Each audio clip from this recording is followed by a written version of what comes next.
Hello everyone! Today I'd like to share my experience at Japan Expo Paris, which took place on July 12th. It was actually my first time attending a Japan Expo. The convention covers an area around 154,000 square meters, making it an absolutely massive event. You can find every aspect of Japanese culture there: manga, anime, video games, Japanese cuisine, traditional arts, martial arts, cosplay, Japanese craftsmanship, and much more. When I first arrived, I immediately got lost. The venue was so huge that it took me a while to figure out where everything was.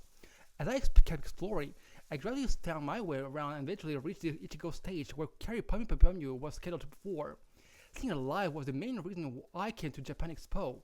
I know about Kyary since around 2011 or 2012. Because she rarely performs outside Japan, I honestly thought that seeing her in person would probably never happen in my lifetime. So when I finally saw her with my own eyes, it felt almost unreal. The concert was absolutely amazing. Kyary was smiling from beginning to end and looked genuinely happy to be performing. She sang many of her most famous songs, including Pum Pum Pum and Fashion Monster. The sound quality was excellent. The drum, bass, and the venue acoustics all blended perfectly, creating an incredible atmosphere, and the audience was completely engaged throughout the performance. After the concert, I spent some time walking around the convention.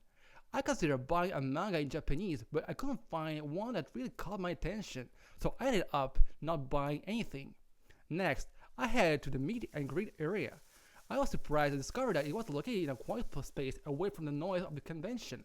The atmosphere almost made me feel like I was a journalist attending a press conference. After waiting for a while, Kyary finally arrived. I was standing in front of the row, so I got to see her from just a few feet away. For years, I had only seen her on YouTube or on television, and suddenly someone who lives on the other side of the world was standing right in front of me. At that moment, I couldn't help think, is this really happening? And yes, it was. She greeted us with a big smile.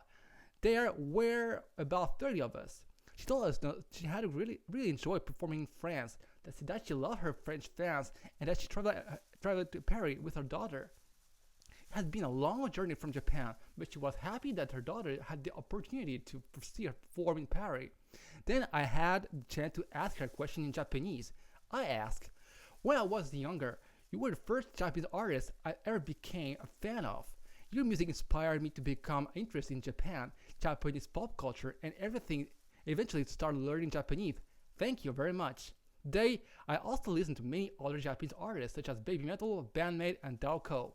My question is, how do you feel knowing that for many people you are their gateway to Japanese music and kawaii culture? She replied that she was surprised that I had asked my question directly in Japanese. She also said that she was very happy now that her music was inspired not only me, but many other people who discovered Japan, the Japanese language, and Japanese music. She also recommended a few other artists from the same agency, including Atare Shigako and Fruit Zipper. As it happens, I already knew both groups and occasionally listened to their music. After the Q&A session, it was the photo time. I ended up standing right next to Kyary. It was such a surreal feeling to stand beside someone I had admired for so many years. After that, the evening came to an end, and I headed home. Look back on that day, I can honestly say it will always remain one of the most unforgettable moments of my life. In fact, it may very well have been the happiest day of my life. Thank you so much for watching.